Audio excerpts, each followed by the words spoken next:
අයබෝවන් මගේ YouTube නාලිකාව සමග නිරන්තරයෙන් සම්බන්ධ වෙන ඔබව ඉතාම ආදරයෙන් පිළිගන්නවා. නොබෝ දිනකින් සිදුවන සුවිශේෂී ග්‍රහ සංක්‍රමණයක් පදනම් කරගෙන එය කොහොමද ලග්න කිහිපයකට බලපාන්නේ කියන එකයි කතා කරන්න බලාපොරොත්තු වෙන්නේ. මේෂ, වෘෂභ, මිථුන, කටක කියන ලග්න හතර මම මූලිකව කතා කරන්නේ මේ හඬපටය තුල. ඉතින් ඔබත් ඒ ලග්න වලට අයත් කෙනෙක් නම් ඔබට පුළුවන් මේකට හොඳින් ඇහුම්කන් දෙන්න. ඉතින් අපි ගතොත් කාල සීමාවක් විදිහට හඳුනගත්තාම 2026 මාර්තු 2 වෙනිදා සිදුවන සිකුරු මීන රාශිගත වීම නැත්නම් තමන්ගේ උච්ච රාශියට ප්‍රවිෂ්ඨ වීම තුල ඒ කාල සීමාව ගත්තාම 2026 මාර්තු 2 වෙනිදා සිට මාර්තු 25 දක්වා මෙන්න මේ කාල සීමාව තුල සිකුරු මීන රාශියේ ගමන් කරන කාල සීමාවේ ඔබට ලැබිය හැකි විශේෂ අවස්ථා මොනවද? එතකොට ඒ තුල තමන්ට නිර්මාණය වෙන වපසරියන් මොනවද කියන එක තමයි මෙහිදී කතා කරන්නේ. අපි දන්නවා සිකුරු කියන්නේ ග්‍රහ වලල්ල තුල ගත්තාම මොන වගේ කරුණු කාරණා ඔස්සේ අපිට වැදගත් වෙන ග්‍රහ ලෝකයක්ද? ඉතින් ගතොත් තමන්ට විශේෂයෙන්ම සුඛෝභෝගී දේවල් සැප සම්පත් ගොඩ නගා ගන්නට හැකියාව ලබා දෙන ආදරය, අලංකාරය නිතරම සතුටින් සාමයෙන් ඉන්න බලපාන ස්වභාවයන්. ඒ වගේම තමයි අපි ගත්තොත් කලාව, නිර්මාණාත්මක හැකියාවන් ඇති කරන අර අපි ද්‍රව්‍යමය වශයෙන් ගත්තහම සැනසිලිදායක බව හිතේ Tamanට ඇති කරන ඒ වගේම ප්‍රේමය, විවාහය වගේ කරුණු වලට වගේම තමන්ගේ මූල ශක්තිය හා ධන ලාභ සම්බන්ධයෙන් අපිට අවස්ථා ඇති කරලා දෙන ග්‍රහ ලෝකයක් සිකුරු කියන්නේ. ඉතින් කෙනෙක්ගේ ජන්මපත්‍රය තුල ශක්තිමත්ව සිකුරු පිහිටලා තිබෙනවා. ඒ කියන්නේ බලවත් සිකුරු නිතරම තමන්ට චිත්ත වේගීව ගත්තාම සමතුලිතතාවය කියන්නේ නිතරම සෞම්‍ය බව, කාත් එක්කවත් ගැටෙන්න යන්නේ නැති සංවේදී සිතුවිලි තමන් තුළ ඇති වෙන. ඒ වගේම තමයි ආකර්ෂණය ගත්තාම ඒ කියන්නේ පුද්ගලයෙකුගේ අපි බාහිරින් දකින පෙනුම ආකර්ෂණය ගත්තාම යම්කිසි විදිහකට ඒ ප්‍රසන්න පෙනුමක් කෙනෙකුට ඇති කරන. ඒ වගේම සැප සම්පත් නිතරම භුක්ති විඳින්මින් ජීවිතේ යහපත් විදියට ගොඩනගා ගන්න හැකියාව, බැඳීම් වල ශක්තිය නිර්මාණය කරගන්න මේ දේවල් වලට ඉවහල් වෙනවා. ඒ වගේම මේකෙම අනිත් පැත්ත තමයි සිකුරුගේ දුර්වලතාවයක් යම්කිසි විදිහකට කේන්දරයක තිබුණොත් ඒ දේවල් වල අහිමි වීමකුත් අපිට දැක ගන්න පුළුවන්. ඉතින් මේ කාරණා ඔස්සේ අපි ඉදිරියට යමු.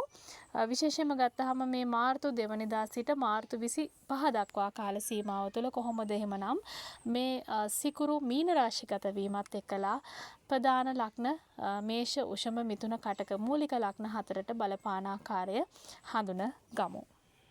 ලග්නය මේෂ ලග්නය හිමි ඔබගේ ලග්නයෙන් දෙවැන්නත් හත්වැන්නත් කියන ස්ථාන දෙක පාලනය කරනු ලබන්නේ සිකුරු. එතකොට මේ ග්‍රහ සංක්‍රමණය සමග ඔබගේ ලග්නයෙන් 12 වෙනි තමයි ස්ථානගත වෙන්නේ. ඉතින් ඒකත් එක්කලා විශේෂයෙන්ම අපිට ගත්තාම තනිකඩව හිටපු අය. එතකොට හුදේකලාව හිටපු අය යම්කිසි විදිහකට විවාහ අපේක්ෂාවෙන් ඉන්න අය ඉන්නවනේ, සම්බන්ධතාවයක් ඔය මත තමයි යෝජනා හොයමින් ඉන්න අය. ඉතින් ඒ වගේ අයට මේ කාල සීමාව සුබ වෙන්න තියෙන ඉඩකඩ වැඩි. ඒතර කෙනෙක්ට ඒ වගේ සම්බන්ධතාවයක් ගොඩ නැගෙන්න අලුතෙන් ඒ වගේම තමයි නිසි යෝජනා ඇවිල්ලා ඒ විවාහය දක්වා දිවෙන ගමන් මාර්ගයේ අපේක්ෂාවන් ඉටු වෙන්න ඒ අරමුණු සඵල වෙන්න තියෙන ඉඩකඩ. ඉතින් ඒ වගේම තමයි අපි ගත්තොත් මෙතනදී පෙන්නලා දෙන්නට පුළුවන් දුර බැහැර ගමන්, එතකොට විදේශ සංචාර වගේ දේවල් වලට හිතකර බලපෑම් මේෂ ලග්න හිමියන්ට ඇති වෙන්න පුළුවන්. ඉතින් කෙනෙක් ගත්තාම මේ කාල සීමාව තුළ ඒ සඳහා සමහරවල් පවුලේ අයත් එක්ක එකතු වෙලා සංචාර සැලසුම් කරනවා නම් ඒ වගේ දේවල් කටයුතු හොඳින් සාර්ථක කරගන්න ඔබට හැකියාව තිබෙනවා. ඒ වගේම තමයි මේ දෙවැන්නාධිපති සහ හත්වැන්නාධිපති 12 වෙනි ගමන් කිරීම කියලා කියන්නේ. දැන් දෙවැන්නාධිපති 12 වෙනි ගමන් කිරීම නිසා සහ දැන් අපි සිකුරුගෙන් නිතරම ඇති වෙන්නේ සුඛෝභෝගී දේවල් පැත්තට අපිව ටිකක් නැඹුරු කරනවා. එතකොට ඔබට යම්කිසි විදිහකට මේ බලපාන්න පුළුවන් ඔබ ටිකක් සුවපහසුව සුඛෝභෝගී දේවල් වලට වියදම් කරන ප්‍රවණතාවය මේ කාල සීමාවේ ටිකක් වැඩි. එතකොට ඒකත් එක්කලා ටිකක් මූල්‍යමය වශයෙන් ගත්තාම හානිකර පැත්තකුත් එන්න පුළුවන්. නිතරම Tamanට තැන්පතු ධනයක් යම්කිසි විදිහකට වියදම් වෙන්න ඉඩකඩ තියෙනවා. නිතරම සුවපහසු අලංකාරය, තමන්ගේ ඇඳුම් පැළඳුම්, ආහාර රටාවන්, ගමන් බිමන් මේ දේවල් හරහා නිතරම වියදම් ඇති වෙන්න පුළුවන්. ඉතින් ඒවා හරියට කළමනාකරණය කර ගැනීමත් වැදගත්. ඉතින් මේ දේවල් අපිට පෙන්눔 කරන්න පුළුවන් මේෂ ලග්න හිමියෙක් විදිහට මේ ග්‍රහමාරුව සමග ඔබට ඇති කළ හැකි මේ කෙටි කාලීන වපසරිය තුළ බලපෑම් හැටියට.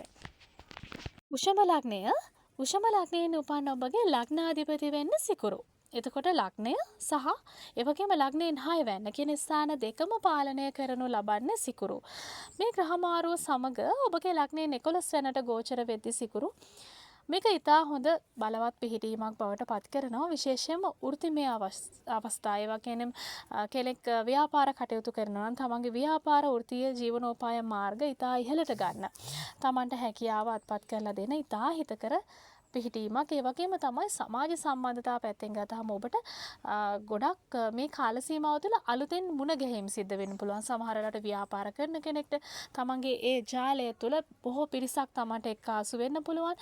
ඉතින් ඒ හරහා නිතරම ගනුදෙනු අවස්ථා, පාරිභෝගික මුණ ගැසීම මේ වගේ දේවල් හරහා තමන්ට තමන්ගේ කටයුතු පුළුල් කරගන්න තියෙන අවස්ථාව.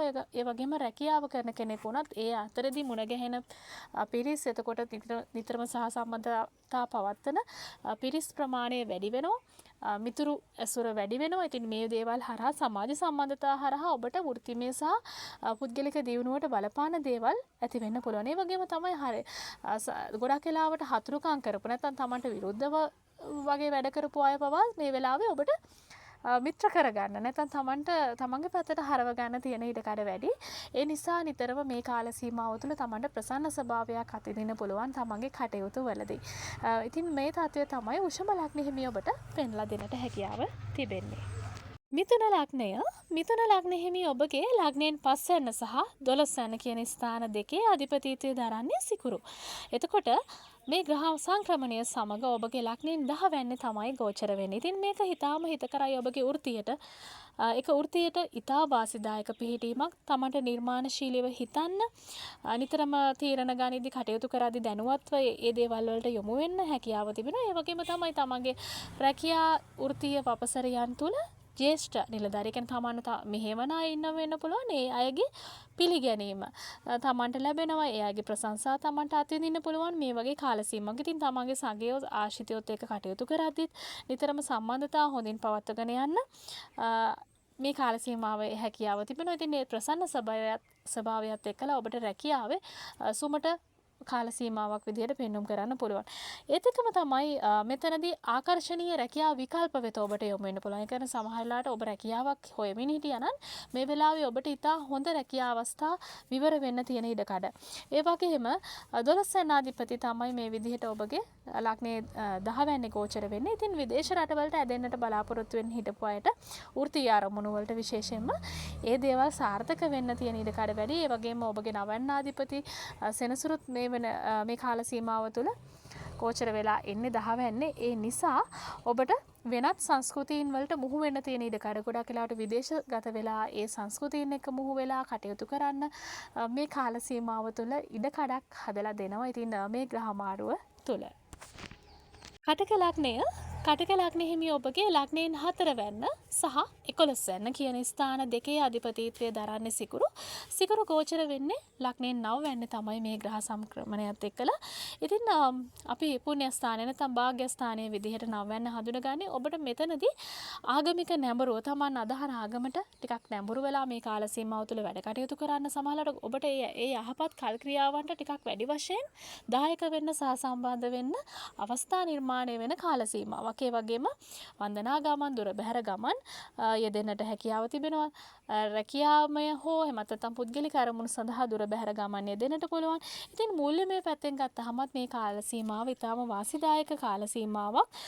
මූල්‍යමය වශයෙන් තෘප්තිමත් භාවයත් ඒ වගේම තමයි විශේෂයෙන්ම දේපල සම්බන්ධ කටයුතු. මොකද ඔබගේ 4 වෙනි අධිපතිත්වය තමයි මේ විදිහට 9 වෙන්නේ බලවත්ව ගමන් කරන්නේ. ඉතින් මේ කාල සීමාව දේපලවල දියුණුව තමන්ගේ ප්‍රතිසංස්කරණ කටයුතු වෙන්න පුළුවන්. නැත්නම් තව දේපල මිලට ගන්න ඔබ බලාපොරොත්තු වෙන් හිටියනම් තමන්ගේ ගේ දොරවල කටයුතු දියුණුව සම්බන්ධයෙන් කරන දේවල්, යාන වාහන ලාභ, මේ වගේ දේවල් වලට යන්න අවස්ථාව ඇති කරන ගොඩක් ඒ කාල සීමාව තුළ ඔබ යම්කිසි විදිහකට යොදා ගන්න හැකියාව තිබෙනවා නම් මේ කාල සීමාව තුළ සුබ දින කාලවකවානු ඒකත් හිතකරයි. ඉතින් ගෘහස්ත අරමුණු ඉටුවන කාල සීමාවක් විදිහට කටක ලග්න හිමි ඔබට පෙන්වලා දෙන්නට හැකියාව තිබෙනවා.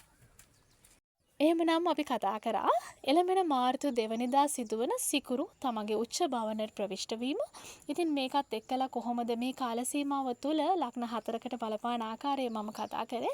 ඉදිරියේදී කතා කරනවා අනිත් ලග්න ගැනත්. ඉතින් සම්බන්ධ වෙලා ඉන්න මගේ YouTube channel එකත් එක්ක. ඒ වගේම තමයි ඔබට ආරාධනා කරනවා ඔබ තාමත් මගේ channel එක subscribe කරලා නැත්නම් ඔබට පුළුවන් මගේ channel එක subscribe කරන්න.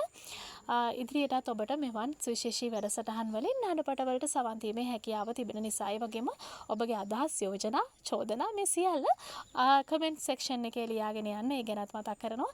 එමනම් ඉදිරියටත් සුවිශේෂී වැඩසටහනක් තුලින් හමු වීමේ අපේක්ෂාව ඇතුව සමුගන්නවා. බෙහෙවින්ම ස්තුතියි මගේ හඩපටේට සවන් දුන්නාට. තෙරුවන් සරණයි.